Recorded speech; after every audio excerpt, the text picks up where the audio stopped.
It's really wonderful to be back at both of our alma maters. This is Melissa Fensterstock, my wife. I'm Michael Fensterstock, recent graduate from the Cary Business School. Melissa went here undergrad. We're both idea people. We're really inspired by innovation, by new things, by energy. And what really sort of excels me to do things and excites me is innovative ideas. What we think that we're doing is exceptionally different, but it's really all about the execution. I was in a corporate job for about 10 years in marketing for law firms and for a financial institution, and all of a sudden I had a physical mishap happen. I actually had an aneurysm in my heart while I was working out. So some really phenomenal things happened as a result of my surgery. We are very much inspired by our travels, and we're on our honeymoon, 9 months after Michael had this really traumatizing experience, and we were in Southeast Asia and came across this unmarked bottle that they said they use locally as bug spray, and I happened to get eaten alive by mosquitoes, and so we were really excited that we found this magic potion, you could say, and so we didn't have to use off, and we didn't have to use harsh chemicals, and we used the product for the entire time we were there, and we're just so floored by it because it smelled so great and it worked so well, and we said, how could something like this exist and not be at home? So we had both been looking for something to do that we were both really passionate and excited about to get us up out of bed every day. And we came back to the United States and said we wanted to do something new and innovative, and we wanted to create a new category. So what we wanted to do was create this new category that, in the beauty space, we're calling fragrance with a function. So a perfume that has a purpose, essentially. So we wanted to just try and create this new category. So I thought that Michael and I, over the next few minutes, would just talk about some of the challenges and opportunities in trying to create a brand and create a luxury brand, something that neither of us has done before. We're learning as we go, and our brand is evolving. But there are a few points that I thought would be maybe helpful to just talk through. So for us, there have been a few pillars that have been really important in trying to create a luxury brand.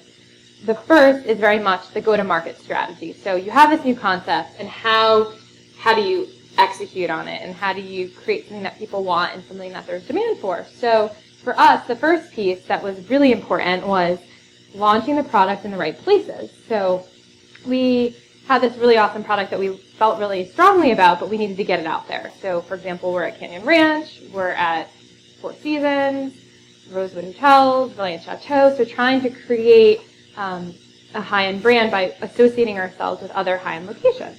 So that was really step one in really trying to get the brand out there and controlling where it is, how people are interacting with it.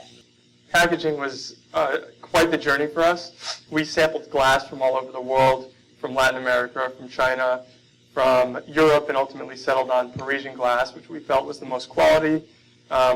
People say that packaging is really what sells a product, because when you go to a store, the thing you see is the packaging. It talks to you. So we took a lot of time to iterate on the gold foil stamp and the design. Every word on this package was carefully selected, and our story was carefully crafted so that there's not too much on there, but it's actually really informative. It shows you how to use the product, talks to what's in the product. We decided, since we were going to launch a prestige brand, we needed packaging that was different. Rather than just have a cardboard insert, let's have this functional baggie so you can throw it in your bag, so it's actually on the go, it's purposeful, it's not wasteful for the environment. And subsequent to that, we said, okay, we have this great package. How are we going to get it out there? Why is packaging so important? Well, we need samples. Samples are really critical to people experiencing the product. So that's a whole other step of packaging, where you have to come out with samples, and then you have to distribute the samples. Right. So once you have your product, then you also need to sell through different channels. So whether that's your e-commerce website or through these high-end retailers. And that's something we're testing and iterating as we speak. What percentage of our business do we want to be online versus what percentage we use brick and mortar. And we've seen a lot of businesses come out that have just done e-commerce. But you know what? Now they're also starting to open retail stores, and you see vice versa. So clearly it's some kind of blend, and we don't know where we're going to end up in that hybrid, but we know that it'll involve both, of course. The final pillar, I guess I would say, that has been really important and critical in building the brand is building brand trust. And a function of that has actually been through PR. And PR, you can pay a lot of money for PR firms, and I'm sure that at some point that's something we will invest in. But right now, Michael and I have been doing our own PR. But it's been really phenomenal because if you have a product, you do need to get it out there, but you also need third-party people to validate and vouch for your brand. And it's amazing how much traction you can get with that. So we've been really fortunate. We've had some phenomenal press, and it's just been really great in helping bring credibility to the brand. But because these third-party PR these third-party articles have come out in support of the brand, a lot of people are willing to try something without actually having experienced it themselves.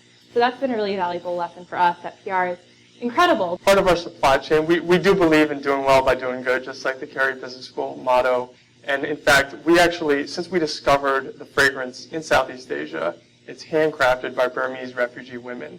So we actually have this social impact embedded in our supply chain.